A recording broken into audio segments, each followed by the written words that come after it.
vou tentar fazer uma palestra que tanto, digamos, apresenta um estado de arte genérico, geral de uma área, e também, talvez, alguns resultados recentes. Então essa palestra é sobre resultados de regularidade, em particular em espaços de Hölder, para equações elípticas não lineares, em particular lineares e não lineares, de tipo fluido não linear.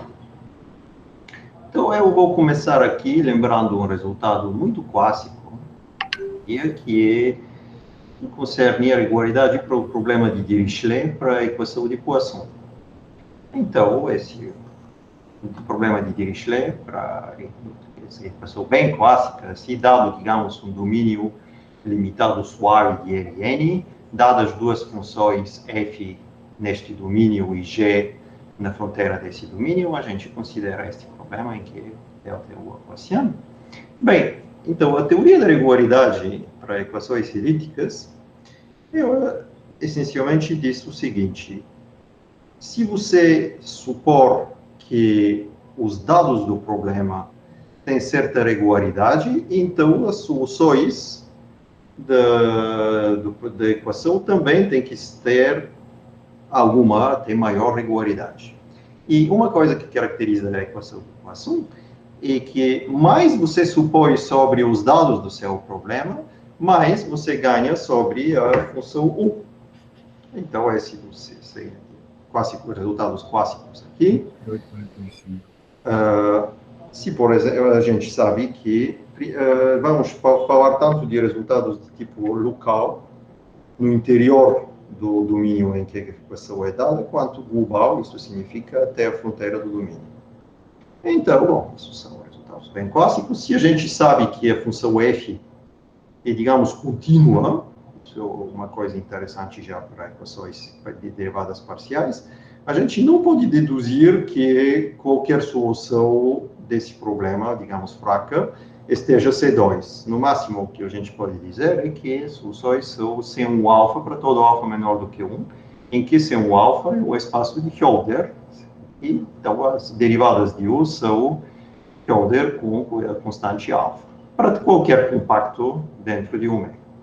Por outro lado, se F é um pouco mais Hölder, aí as funções ficam sempre clássicas e são C2 alfa. Então, a gente sempre ganha duas derivadas a partir de alguma hipótese de euderiana para os dados do problema. Isso é para a regularidade local, né?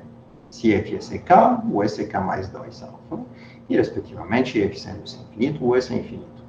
E se a gente coloca algumas hipóteses sobre a fronteira aqui, a gente obtém resultados do mesmo tipo, mas dessa vez com regularidade para todo o fecho do domínio, né?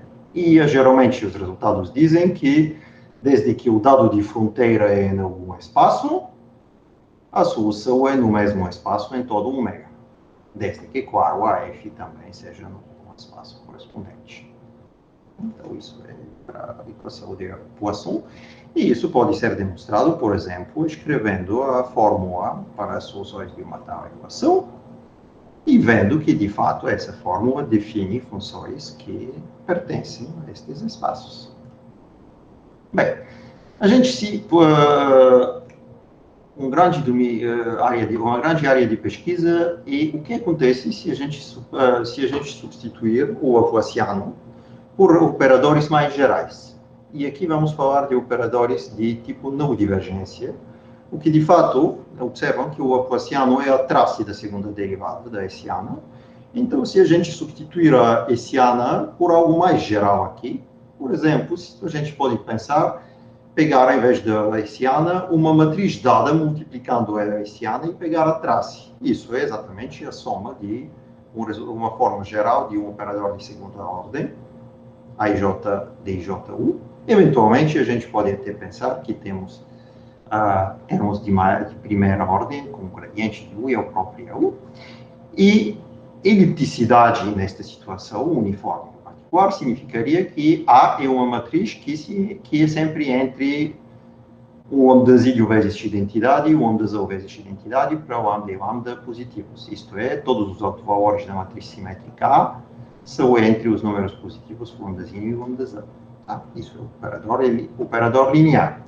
A gente pode pensar em formas não lineares dessas generalizações, não lineares dessa coisa, essa trace que é linear na matriz hessiana. A gente pode pensar em um operador que é uma função da hessiana em geral, e aí, para ter elipticidade, a gente suporia que este operador f é estritamente crescente com respeito à matriz M, isto é, que f cresce estritamente quando você aumenta os autovalores da M. E mais geralmente a gente pode combinar essas coisas pensando em operadores não lineares com dependência também da variável independente x e operadores eventualmente com dependência no gradiente na própria função. Então, isso são formas assim mais gerais de operadores. Então, já vamos dar uns exemplos de tais operadores de segunda ordem aqui, que são não lineares. E talvez o exemplo mais típico e mais frequentemente usado são operadores que, de fato, são os operadores que pegam todas as equações lineares assim e a gente pega o máximo e o mínimo de tais coisas com respeito a todas as possíveis matrizes que têm essa propriedade, cujos autovalores são entre dois números positivos. Então, o que acontece se eu pegar, exatamente, se eu calcular a trace de A vezes M, para alguma matriz M dada, sobre todas as matrizes A, cujos autovalores são entre dois números positivos. Vou chamar isso de M+, da matriz M, e, respectivamente, o mínimo seria M-. Aqui o sup e inf são atingidos, porque esses conjuntos são compactos, né? São atingidos. E, de fato, um bom exercício de álgebra linear, então, é ver que esse sup é exatamente a soma dos autovalores positivos da matriz M, multiplicados por lambda e mais a soma dos autovalores negativos multiplicados por lambdazinho. E o ínfimo é a mesma coisa, mas com lambdazinho e lambda invertidos. Aqui μ1 e n são os autovalores da matriz M. Esses operadores chamamos de operadores extremais de Pucci. Tá? Então, a ideia é que se você, por exemplo, sabe que M+ é negativo, com certeza todos os lineares são negativos. Ou se você tem um linear que é positivo, automaticamente M+, que é o sup, também seria positivo em alguma matriz. Geralmente, esse M vai ser a hessiana de alguma função. Então, outra maneira de dizer que uma função f é estritamente crescente com respeito à matriz M é dizer que se a gente pegar quaisquer duas matrizes M e M, a diferença de fm menos fn é entre os valores desses dois operadores calculados na diferença das duas matrizes M menos N. Isso aqui são duas coisas que dependem dos autovalores de M menos N. Com essas fórmulas.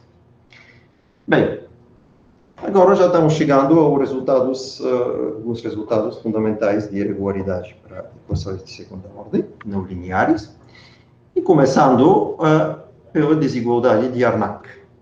Então, o que diz a desigualdade de Harnack? Diz a coisa seguinte: seja uma função positiva que seja supersolução, isto é, que é uma solução de o ínfimo negativo 1.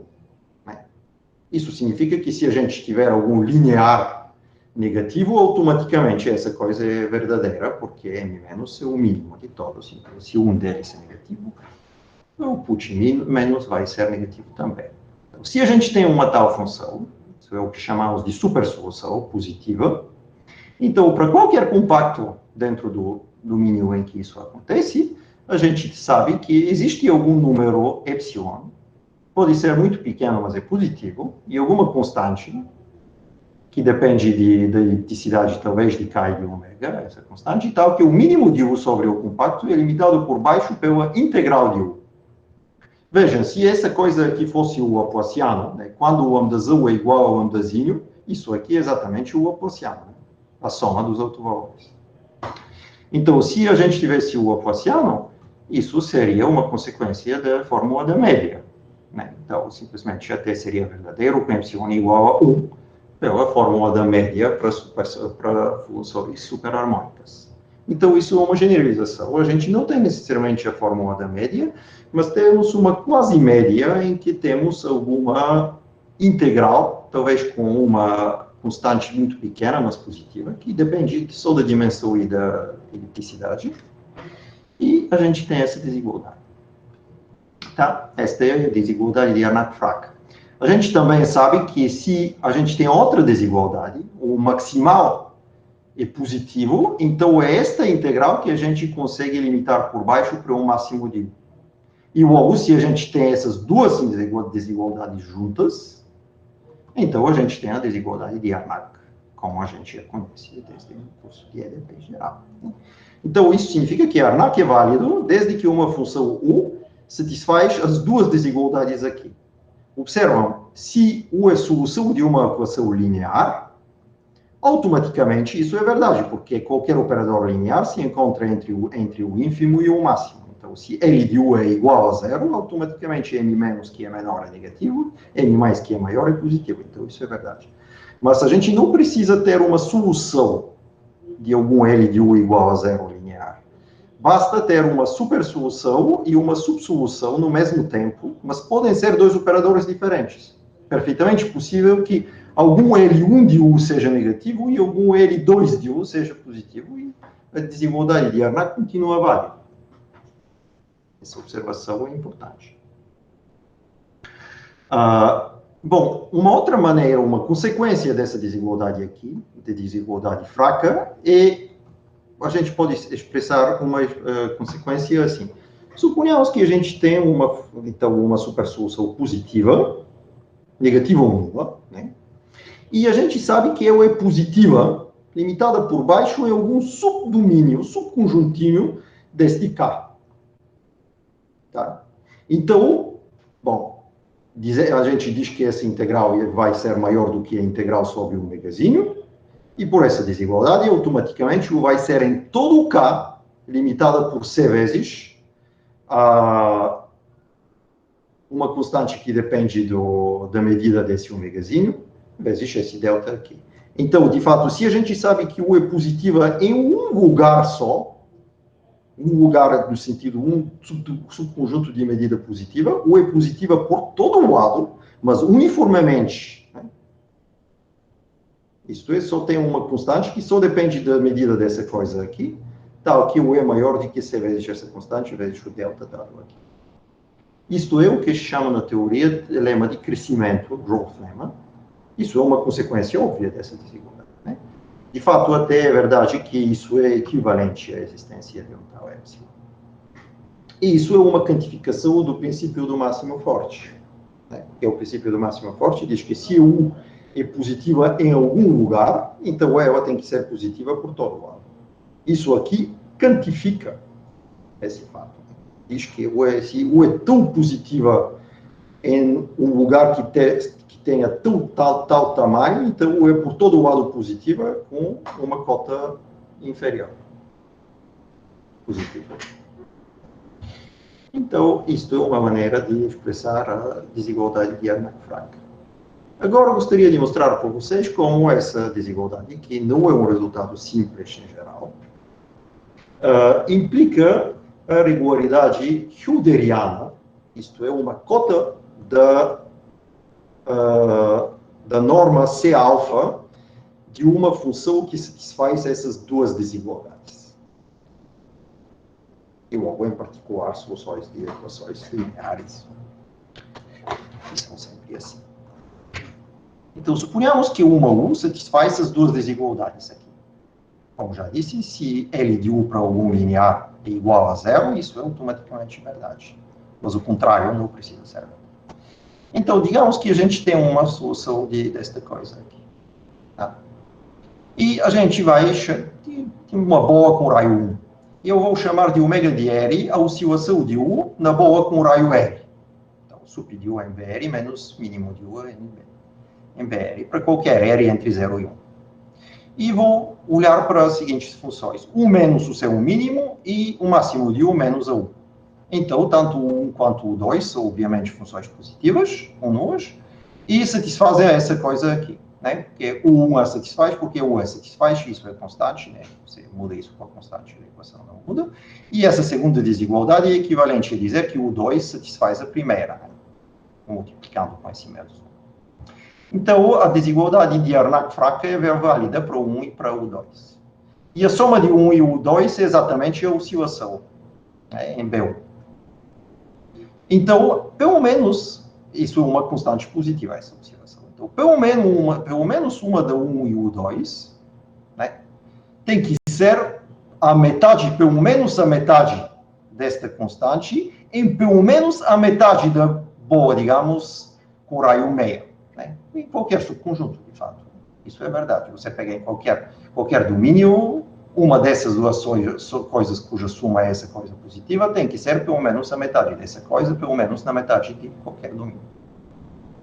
E logo, pelo teorema de lema de crescimento, ela tem que ser maior, ela vai ser maior do que uma constante vezes x em toda a bola com raio meia. Mas então o que a gente mostrou? Por exemplo, U menos o mínimo de U é maior do que uma constante vezes sub de U menos ínfimo de U numa meia bola. É trivial mostrar que isso significa que a oscilação, quando você pega sobre a meia bola, ela é estritamente menor do que a oscilação sobre toda a bola. Então, existe uma constante C0, tal que a oscilação de 1 em bola com raio meia é menor do que uma constante menor do que uma oscilação em bola. Mas agora, se a gente escalonar x por x sobre R, essa desigualdade aqui não muda. Isso é para a mesma coisa para a função o R, que é o R de x igual a U de x sobre R, e então isso implica que, de fato, a função ômega de R é tal que o ômega de R sobre 2 é menor do que uma constante menor do que 1 vezes ômega R para todo R. Isso é uma coisa fácil de análise, ver que tais funções necessariamente têm crescimento algébrico. Existe alfa que depende de C0, tal que ômega R é menor do que constante vezes R com potência alfa, digamos ômega em 1. E isso, a oscilação em R é menor do que R alfa, é exatamente uma cota sobre a norma C alfa de U, e a gente mostrou assim que a gente tem uma cota na norma C alfa para uma constante vezes a norma L infinito que vem deste ômega 1. E isso é uma prova do resultado de regularidade C alfa devido a que o Office em particular nesta forma, esse resultado também para soluções práticas devido a Caffarelli. Bem, agora a gente pode ir vendo se a gente consegue mostrar resultados de tipo C1. Tá? Agora suponha A. Tá. Agora, lembremos que um operador de segunda ordem não linear é uniformemente elíptico se ele satisfaz essa desigualdade aqui. E suponhamos agora que a gente tem uma solução mesmo de essa equação aqui. F é qualquer coisa que satisfaz isso. Então, bem, se a gente, então a gente vê que multiplicando por constante, isso não muda, e também fazendo transformações, isso não muda, e logo, tanto U dividida para o módulo de qualquer vetor H, tanto U de x mais H, uma transformação de U dividida pelo módulo de H, para qualquer vetor H, satisfazem a mesma equação. Então, eu escrevo essa equação nesta função, essa equação nesta função, e faço a diferença e aplico isso. F de D2 disso menos F de 2 isso. Então, isso me dá que M menos da diferença, que de fato é o quociente diferencial de U, na direção H, satisfaz essas duas desigualdades que tinha antes. Essa coisa não satisfaz uma equação, mas ela satisfaz essas duas desigualdades, graças à elipticidade. Mas aí, então, a gente sabe que essa função, o quociente diferencial, é cotada em C alfa. E isso é independente de H. Agora, nada aqui depende de H. E logo, essencialmente, um argumento, isso precisa de um pouco de trabalho, mas posso levar H para zero e termino com o gradiente de U. Então, vai ser também cotado por C alfa. pela mesma coisa. E a gente mostra que, então, as soluções de uma tal equação são ocultadas em C1 alfa. De fato, a gente tem agora uma cota em C1 alfa. Lembrem, a primeira coisa que eu falava e da equação de Laplace. Bem, então, assim, a gente mostra resultados de regularidade C1 alfa. Bem, e será que a gente tem mais? Será que a gente pode mudar? Agora, depois, a gente pode se perguntar, tudo bem, isso foi para uma equação assim pura, f de 2u igual a zero. E se eu tivesse dependência em x? Claro, com as hipóteses que implicam que f é também elíptica e tem dependência correta em x. Agora, um método para mostrar que para tais equações continua sendo verdadeira a existência de cotas em C1 alfa, devido a Caffarelli, em 91. E, bom, vou descrever assim rapidamente, e o seguinte procedimento. Primeiro, essas coisas a gente sempre pode supor que U é zero em um ponto e a gradiente é zero, porque a gente pode sempre retirar de U o seu plano tangente em qualquer ponto, isso não muda a equação.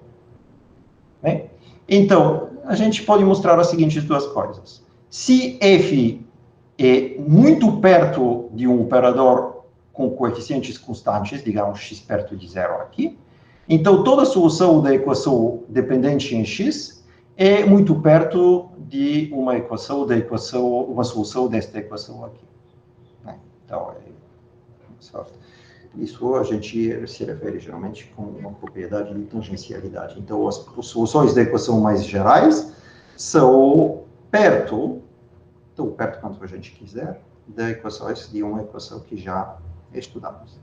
E depois, existe um argumento de iteração que faz com que a gente consiga mostrar que, para algum número ρ, o máximo de U de uma boa, não tem mais aqui, de uma boa com raio ρ com potência K, isso é uma iteração diádica, para qualquer K, é cotado por esse ρk, esse mesmo raio aqui, vezes um mais alguma coisa.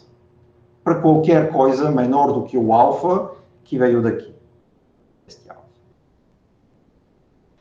Não vou descrever o argumento em geral, mas como isso funciona? Se isso funciona para algum K, a gente reescalona a função U desta forma e obtém uma solução que continua satisfazendo o mesmo tipo de equação. Não exatamente a mesma, mas uma equação que satisfaz as mesmas propriedades.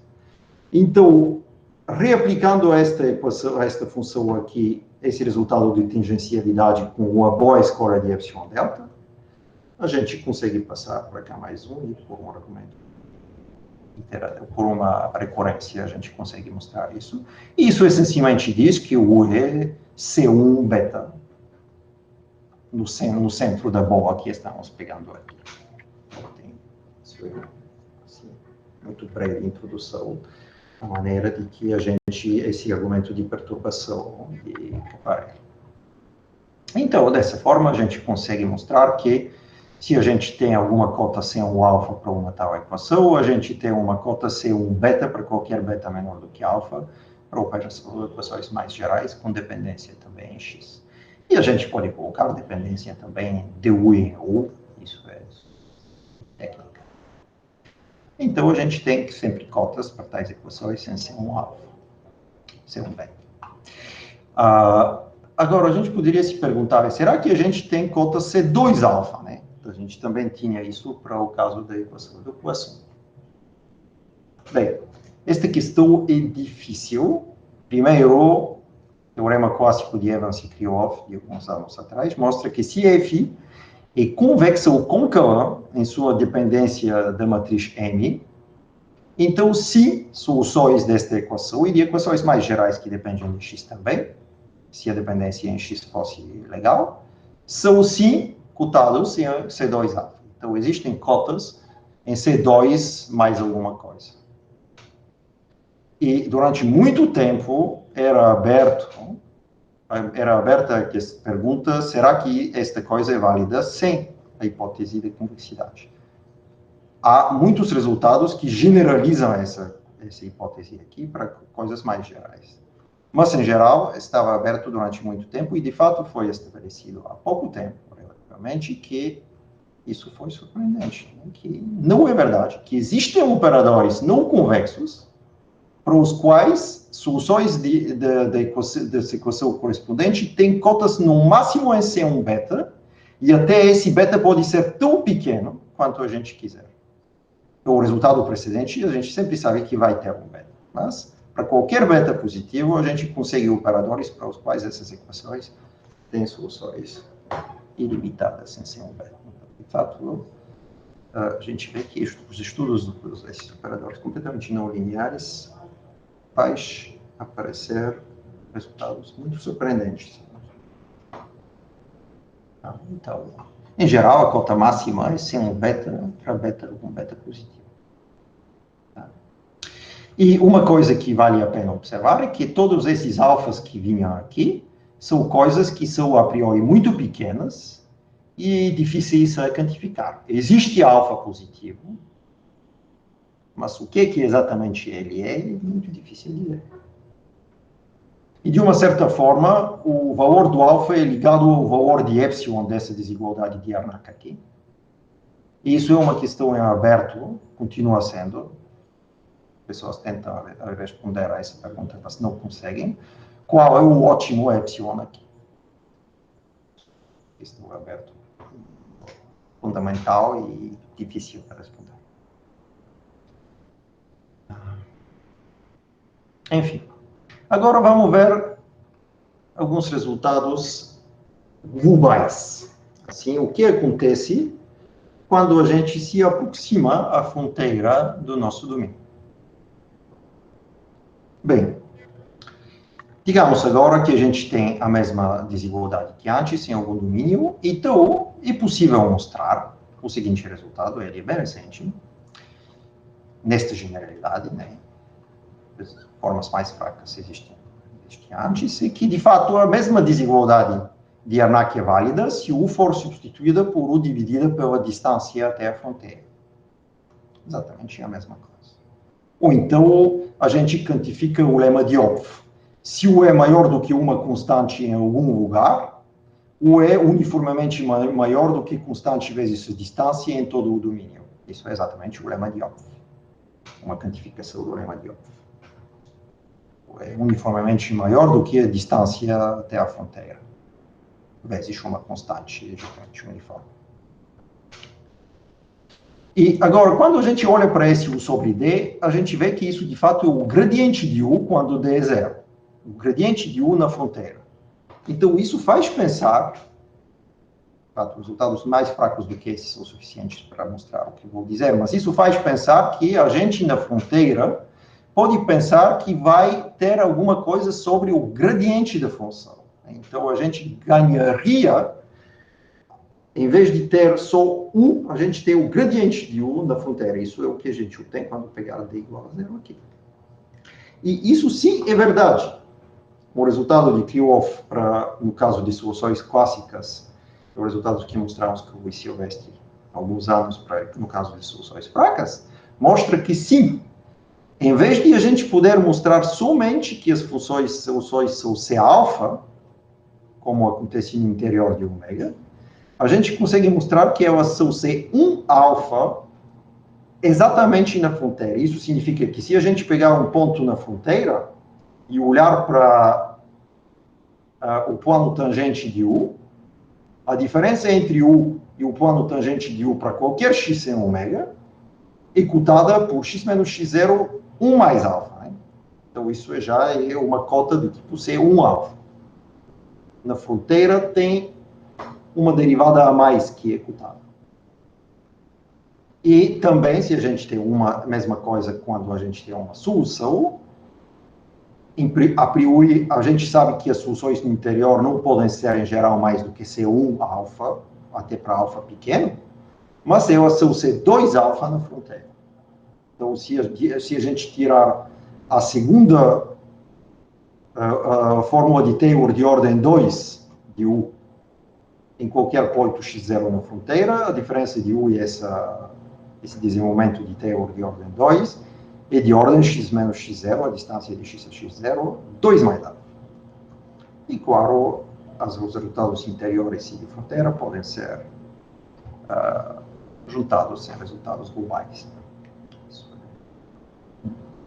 Mas é interessante que na fronteira, de fato, a gente tem mais regularidade. Isso pode ser compreendido assim, empiricamente, vendo essa desigualdade de Armstrong. Isso aqui, de fato, é o próprio gradiente. Mesmo se isso não é prova, mas explicando assim. Bem, agora, no tempo que resta, vou mostrar, assim, alguns resultados recentes, mais recentes, que obtivemos com Damiot, sobre equações que são degeneradas. Tudo isso, até agora que falei, são equações uniformemente elípticas.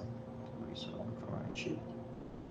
Agora, de maneira geral, o que é uma equação degenerada? Né? A gente pega uma equação quase linear, na forma geral.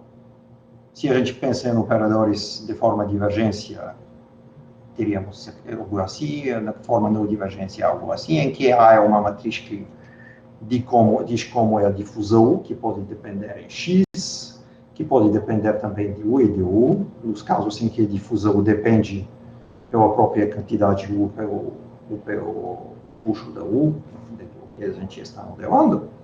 Então, o uniformemente elíptico para tais equações significaria que essa matriz A é entre isso aqui falta aqui a identidade dos dois lados.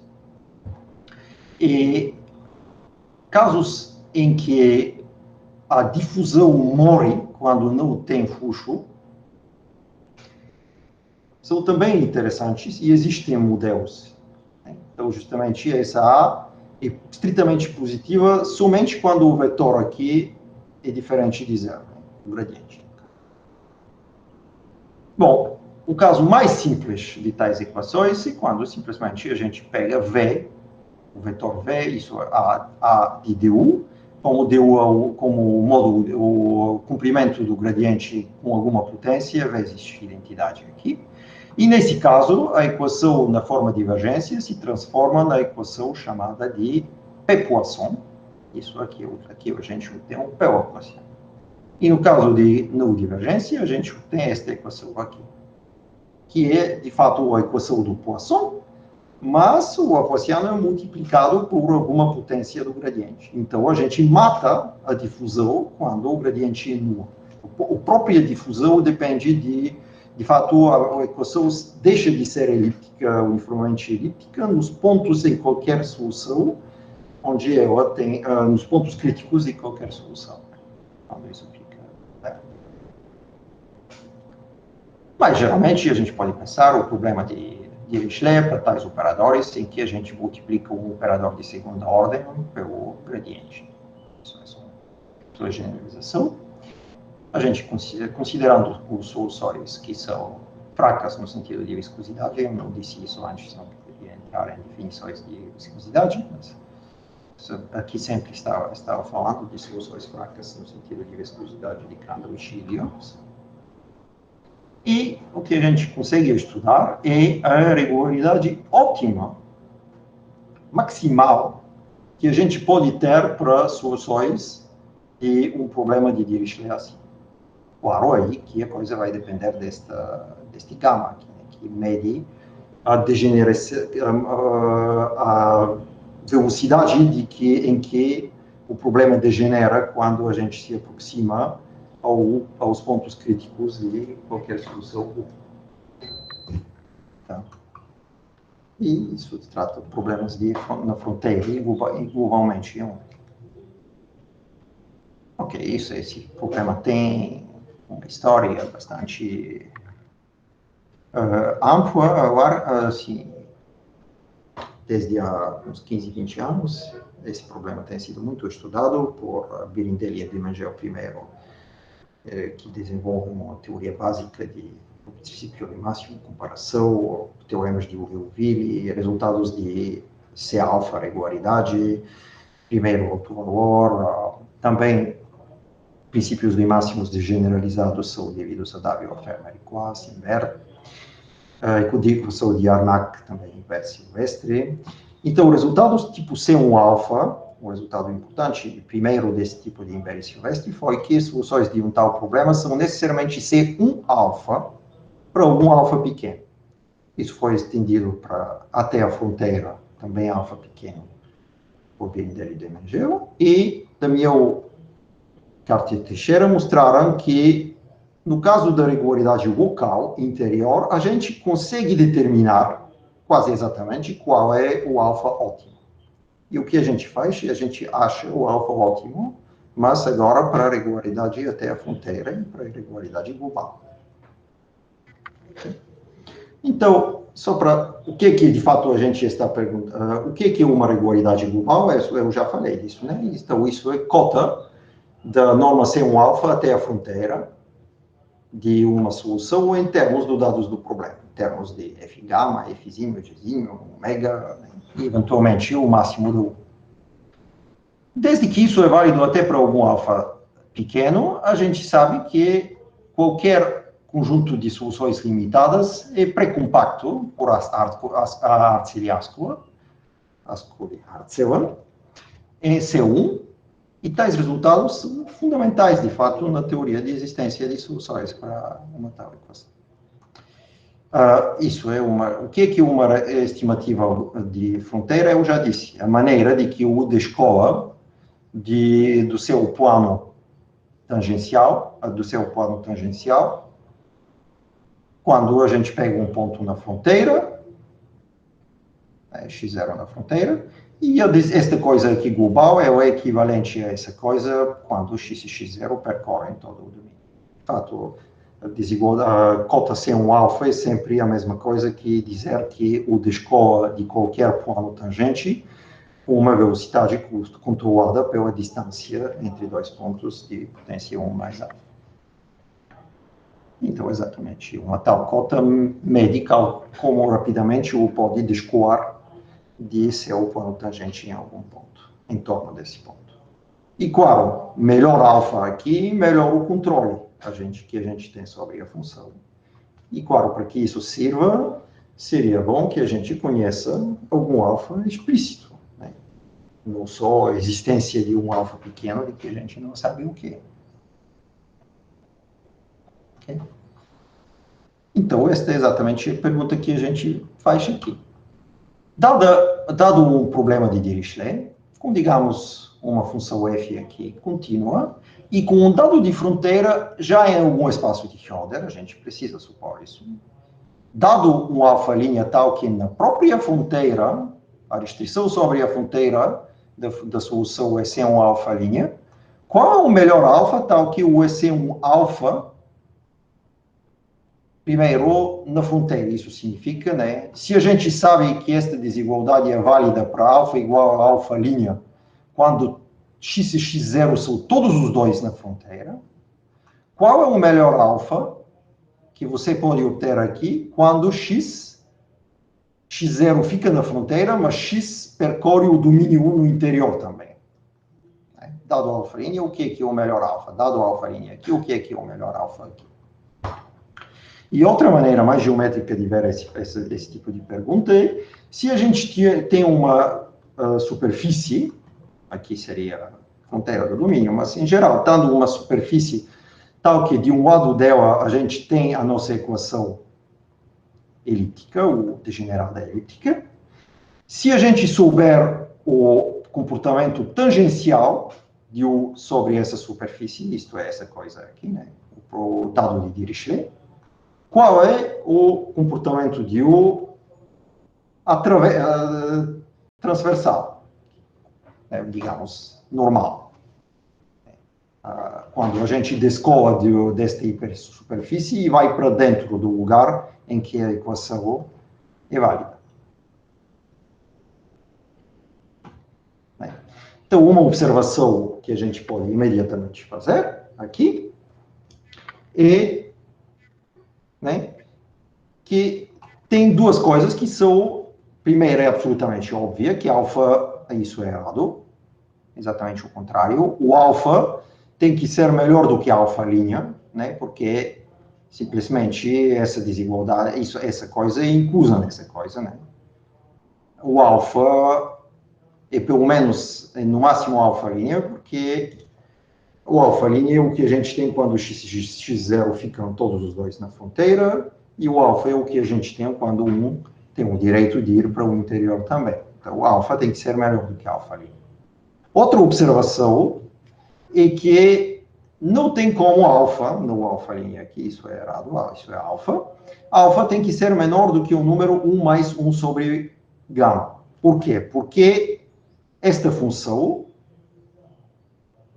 resolve esse problema com f igual a 1 e g igual a 0, por exemplo, no semi-espaço xn positivo.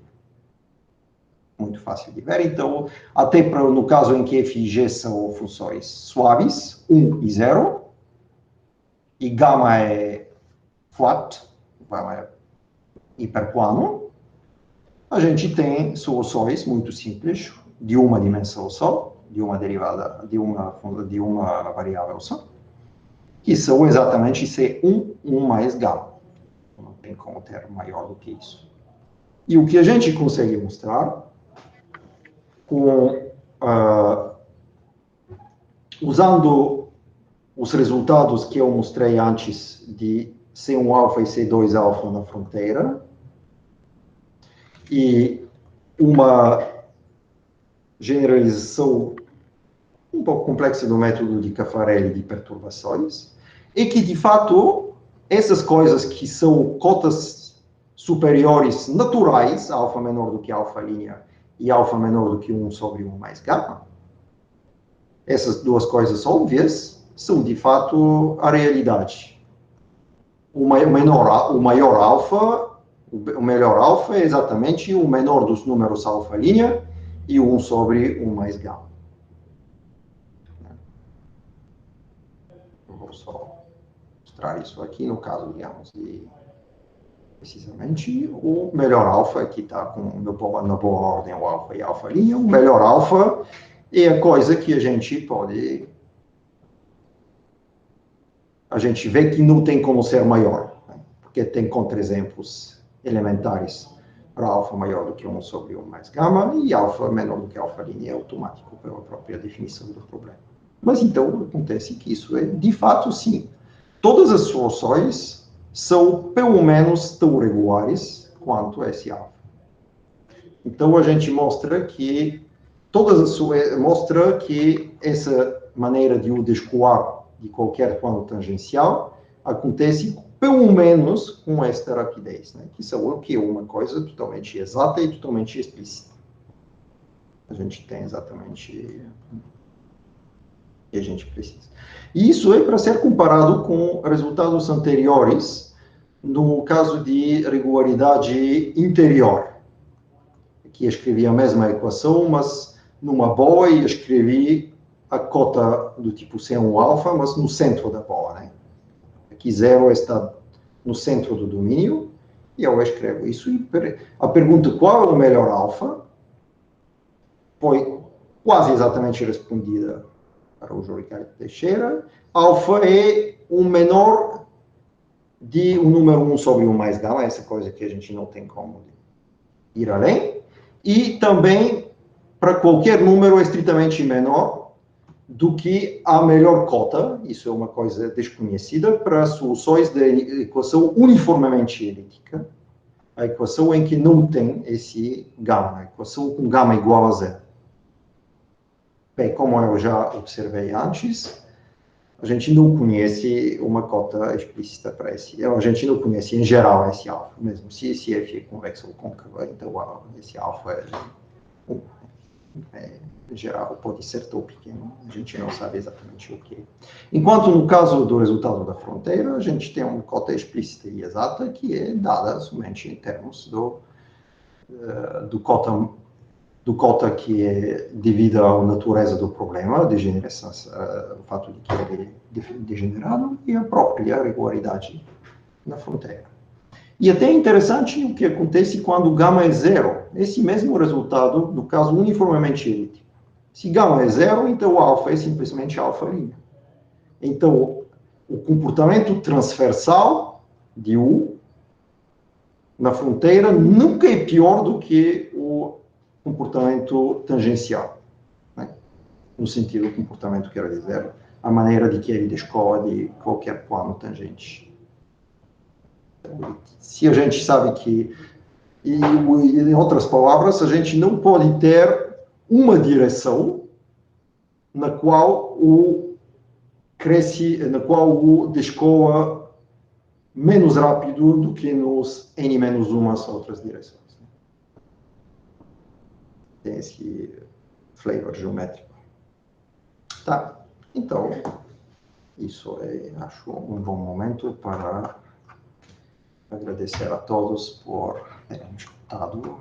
Mais uma vez, agradecendo o convite.